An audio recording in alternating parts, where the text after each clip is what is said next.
We've had 16 celebrities battling it out to win the MasterChef crown. Only the best are left. I believe now I'm good enough to get to the final. Time will tell. We're pretty much all on a level. It's all up for grabs. Now the competition really begins. Really high stakes today. The four of us have been given parachutes and one of them isn't going to open. I don't want to go home today. I want to be in the final.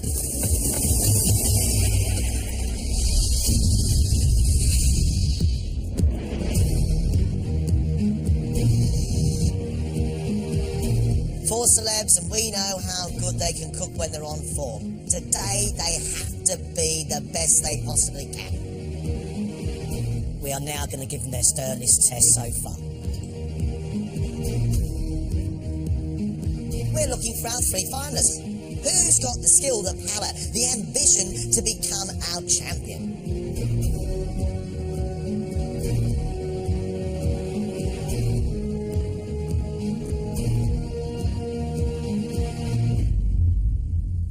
Welcome. Big day today. Big test of your character, your nerve and your skill. You are not just presenting your food to Greg and I, but to three very, very harsh restaurant critics. Three people that you have to impress if you want to stay in this competition. 2 courses, 1 hour and 15 minutes. At the end of this, one of you will be going home. Ladies and gentlemen, let's cook.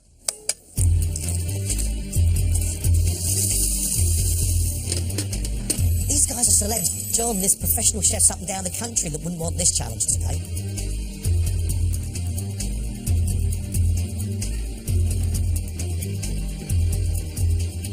What I'm expecting is that someone will thrill me and someone will make me drop my head into my hands and whimper like a baby. We've seen before with the celebrity competition that people really drive themselves to the limit, so I'm expecting to see some really good cooking.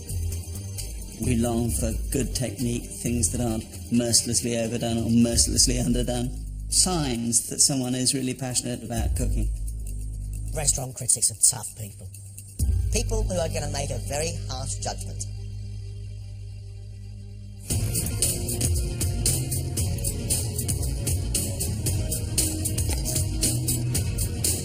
"20 minutes is gone." The whole MasterChef process has been tough. I mean, probably tougher than I thought it was going to be when I first started.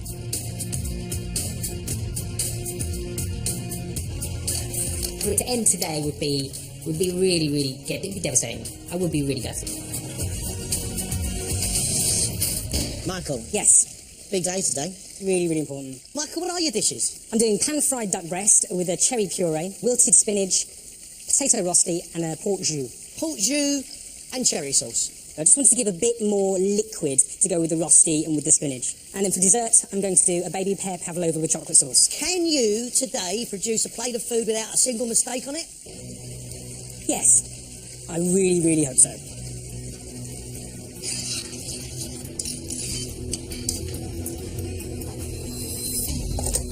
I worry that a pork sauce and a cherry sauce are going to clash over that duck.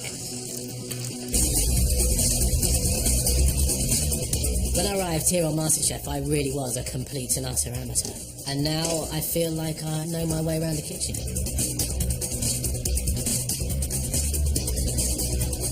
The bar's been raised, you know. It's not enough to be able to cook a decent dish. If I make a mistake, I won't make it to the final.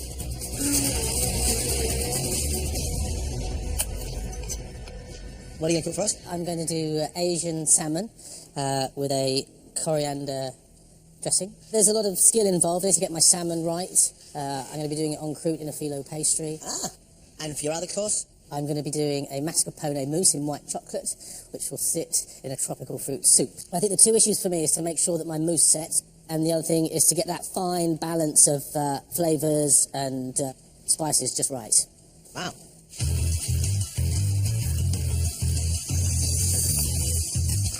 It sounds like a big hunk of salmon wrapped in pastry with some Asian flavours thrown at it. It's a bit strange.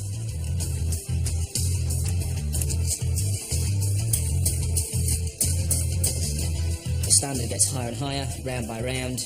It's really hard. My biggest concern today is time. I've given myself loads to do, which is real pressure, probably too much, but you know, that's what I enjoy.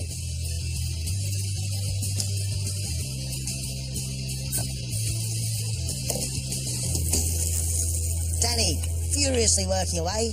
What are you going to cook for us? Pork rolled in tea with a sweet puree, some romanesco and an apple sauce, followed by panna cotta and rhubarb. Bit of a walk on the wild side, this pork dish. Well, trying to learn, trying to do different things, trying to put into practice what I've learned and bring different things together, so... Will you actually get flavour and soul into your food today as well as technical ability? Yeah, that's the plan. If it goes to plan and I'm happy with it, then that's all I can do. He has what I will call the scary and the safe. The safe being the panna cotta, the pork fillet, the fruit tea, Swede, star anise and romanesco. That main course is either going to be absolutely amazing or revolting. When I think about where I began, not in my wildest dreams did I think I was going to get this far in any event.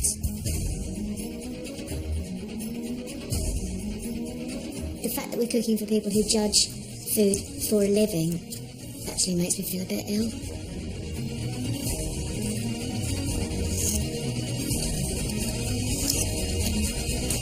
Emma, you presently look so scared, so frightened, so petrified. Yeah, You really are, aren't I'm you? tremendously nervous today, yes. This is the worst one. It's like you come all this way and the prospect of them not making it to the final three is just so awful. What are you going to cook for us? Charred mackerel with apple puree and a smoked cod roe cream with micro leaves and watercress oil. And then I'm doing a pan-fried venison with parsnip puree, spring greens and a red wine and blueberry sauce. What's at stake for you today, Emma? Oh gosh, everything.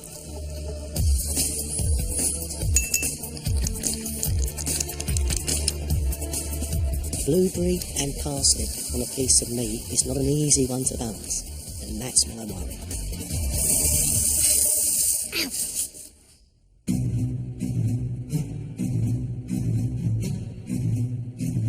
Danny, in 5 minutes, your main's got to go. A classic combination, pork with sage and apple sauce, and then he's given it a little twist, which is this fruit tea crust. Which isn't something I've come across before. There may be a reason for that. The bear trap waiting for him, though, is the fact that there's no fat on a fillet of pork at all, and that could make it relentlessly tough. 2 minutes, Danny, come on. What's left to go on, Danny? Just the meat and the sauce.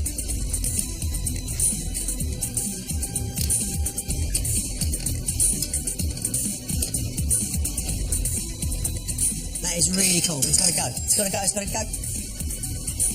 Very nice. Very good.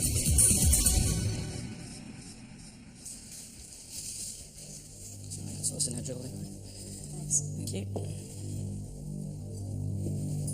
Good afternoon. We have pork fillet rolled in tea, a sweet puree, fondant potato, and romanesco with an apple sauce.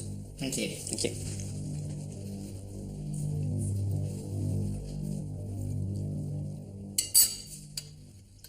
So the big positive, he hasn't completely overcooked the pork.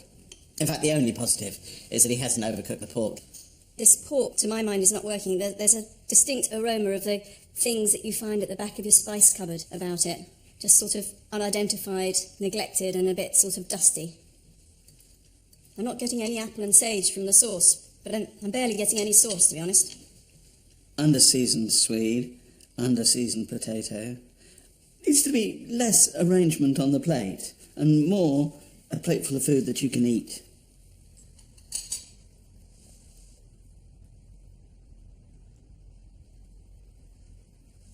For me, the flavour's really confused, really weird. I don't particularly like it because I feel like I'm eating a dessert, but I've got meat in my dessert.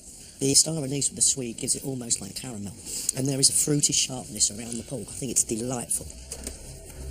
Danny, 15 minutes and then that dessert goes, yeah?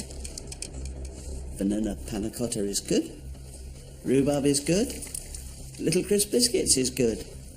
Getting them all right at the same time is perhaps a little more difficult.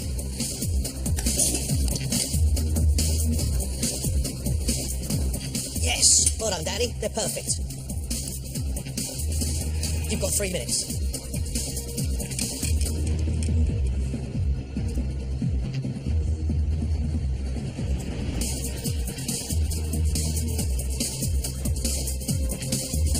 Yeah, done? Yep. Yeah, come on.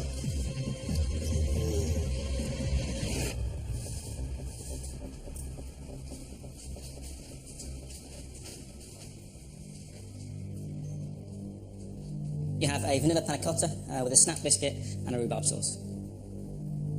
Thank you. It's got a wobble. It's moving.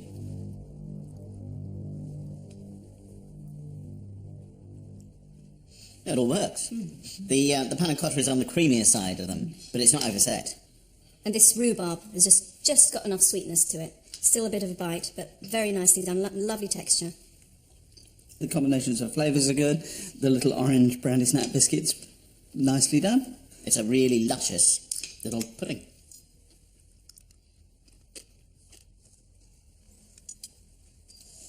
Love that crunchy texture of those biscuits with a little bit of orange running through them. And I really think that rhubarb jam is wonderful and sweet and sharp and sticky at the same time. Absolutely delicious. Not a single issue with it. Beautifully made, firm panna cotta, tasting of vanilla. Perfect.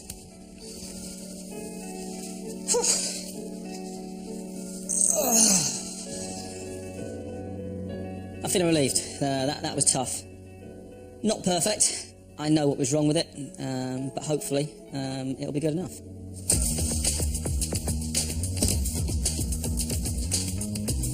In the first cookery book you ever had, there was cherries and duck. Floppy duck will not be received well at this end of the table. You've got 4 minutes, Michael.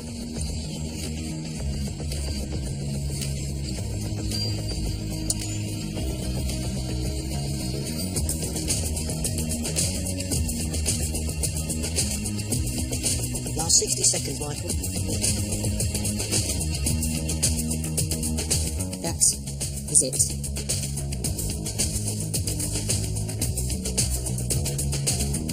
Good afternoon. Hi. Shall I come around this side?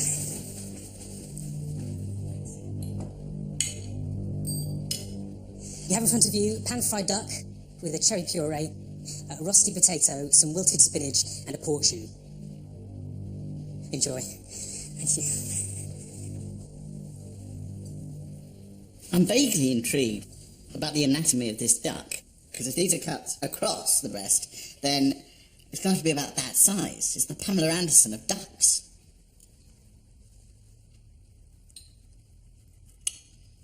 It actually tastes a lot better than it looks. He's cooked it well. It's tender and there's crispness to the skin. But for me, this could all do with a bit more seasoning.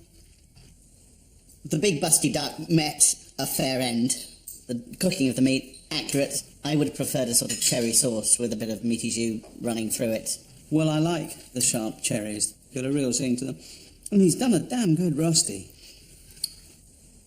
This is a pretty good plate of food. I think it's great. Love all those bits and pieces. I love a pavlova. I quite like pears. I like chocolate sauce. Get it right and I'll be very happy. 2 minutes, Michael. Okay.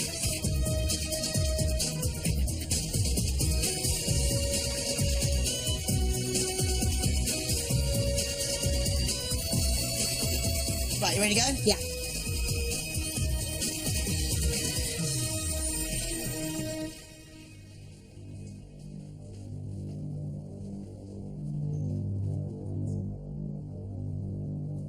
For dessert, you have a baby pear pavlova with chocolate sauce. Good work on the pears. Really good work on the pears. I think it looks gorgeous.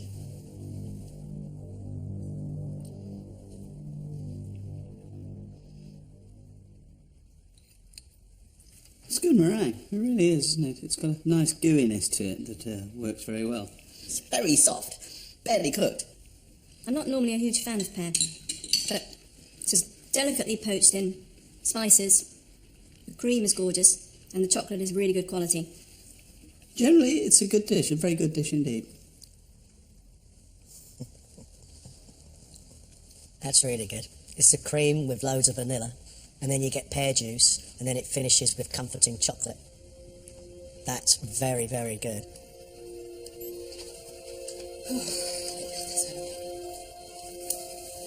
In the back of your mind, you know how important it is. You know, if you mess this up, you're going out.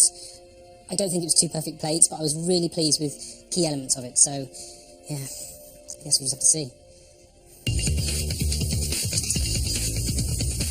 Asian salmon with coriander dressing, sesame and chili vegetables, and the coconut and lime rice. I'm not sure which I hate more, raw salmon or overcooked salmon.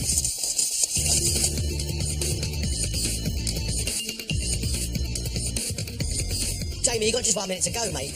Come on.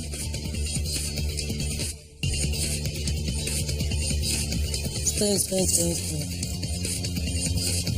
All right, you ready? Yeah. Then let's go.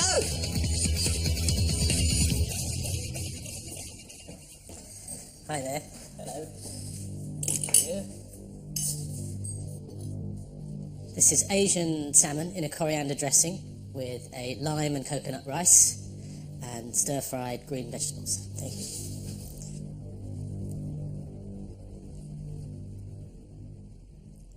I'm really enjoying the salmon and the way that these flaky shards of phyllo pastry are kind of breaking up and adding texture and sort of buttery, salty bite to it. The green stuff is very, very nice. That little salsa. And the salmon within the spring roll seems to have been seasoned quite well. The only thing that's under-seasoned, as far as I'm concerned, are the vegetables. It's not firing on all cylinders. The fish wrapped in that lovely crispy phyllo pastry, those wonderful Asian flavours, is a little bit overcooked and gone a bit dry. Rice is also overcooked. It's not brilliant. 15 minutes now, still pudding? Yeah, well done. Thank you. Mascarpone mousse with white chocolate curls in a tropical soup. The tropical soup sounds like something you get malaria off.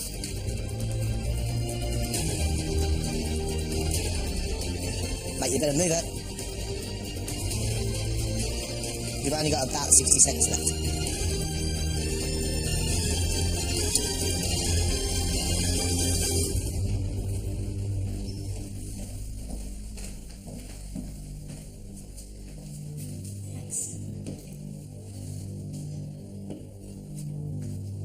This is a mascarpone and white chocolate mousse in a tropical fruit soup.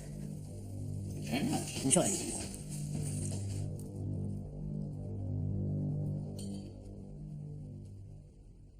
The mousse is rather odd. It's got a granular texture and it feels like it's split at some point. The white chocolate and the mascarpone, even if it had worked, I don't think is a particularly successful combination because it's sweet on sweet. I long for something citrus that really cuts through it. On this occasion, I think it's had a bit of a disappointment.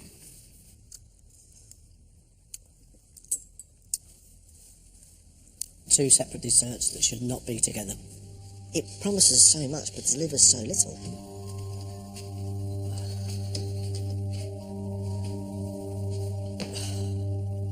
I can't do any more now. I just hope they like it. Charred mackerel with apple puree, smoked cod roe cream and watercress oil. That sounds lovely.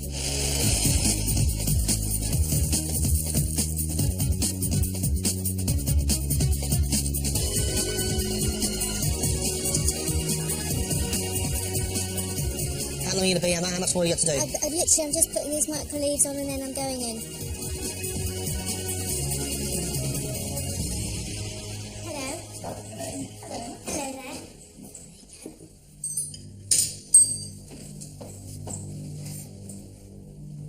For your starter, you've got charred mackerel with apple puree, smoked cod roe cream, and a watercress oil. Thank you. Enjoy. I think it looks lovely. It looks like a real restaurant dish. That looks just about perfect, actually.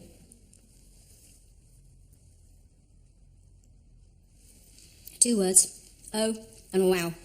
This is amazing. It's very good. The cod's roe just adds a lovely kind of Nordic feel to it. The watercress oil would be really peppery if it was just watercress, but as an accent to the mackerel, it really works. And mackerel and apple puree works well. I think this is the best dish I've ever tried, cooked by somebody who's meant to be famous for something else.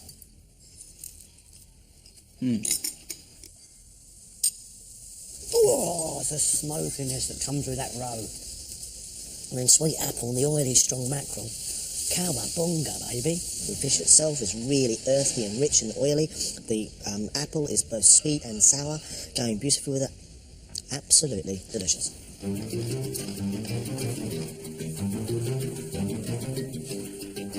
Venison is hard to cook and keep tender. It's a very lean meat. If she pulls off the way it sounds, it could be fabulous.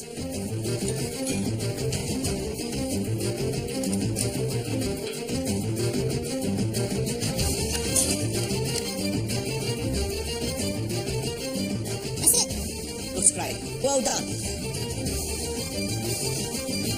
Sorry there was a slight delay. You've got pan-fried venison on a parsnip puree with some buttered spring greens and a red wine and blueberry sauce. Thank you.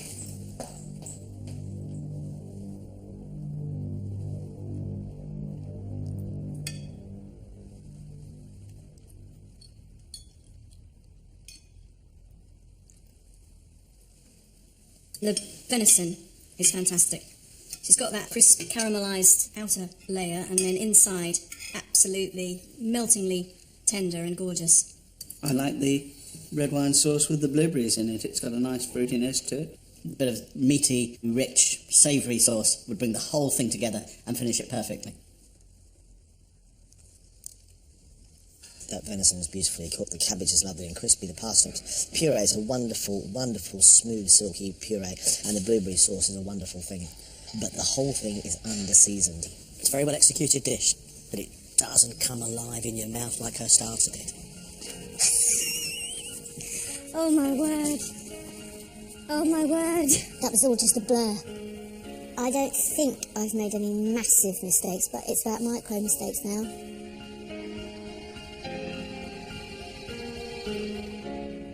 Critics' Day, there was a huge amount of pressure on our celebs to deliver. And I think they did themselves proud. Everybody pushed themselves, and nobody had a real timing issue. No.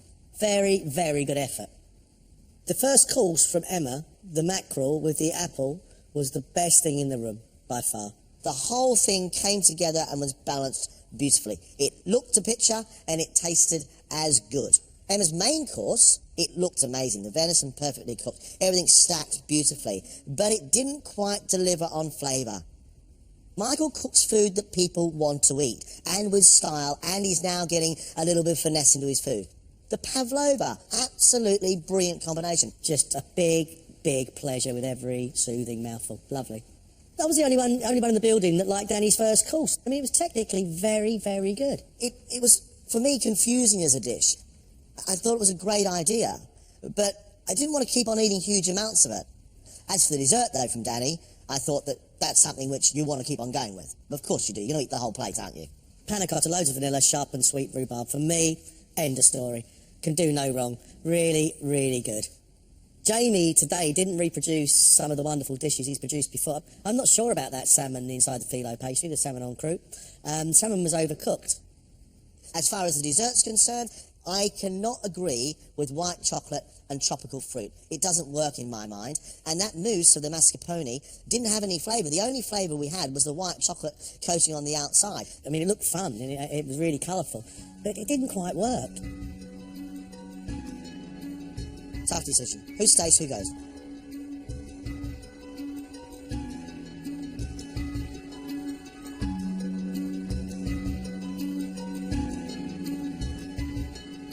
As far as we're concerned, today was a celebration of wonderful food.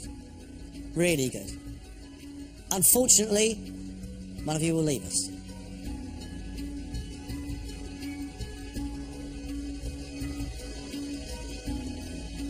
We have made our decision.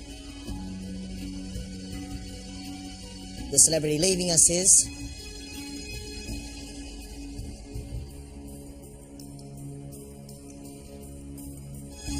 Jamie. Thank you so very much. Absolute pleasure. Thank you, mate.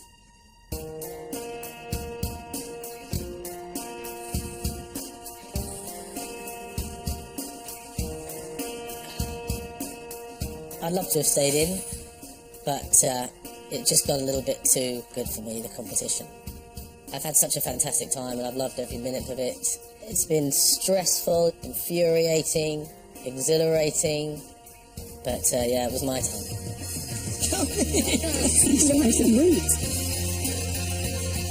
It's tough on Jamie.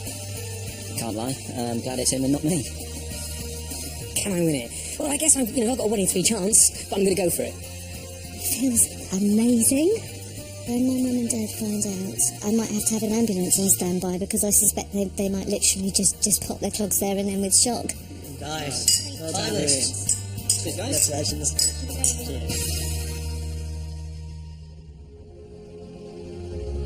Emma, Danny, and Michael are the Celebrity MasterChef finalists.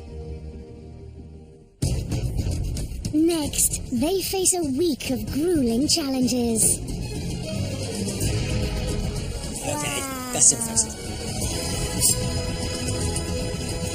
Who actually is going to push themselves to take that title?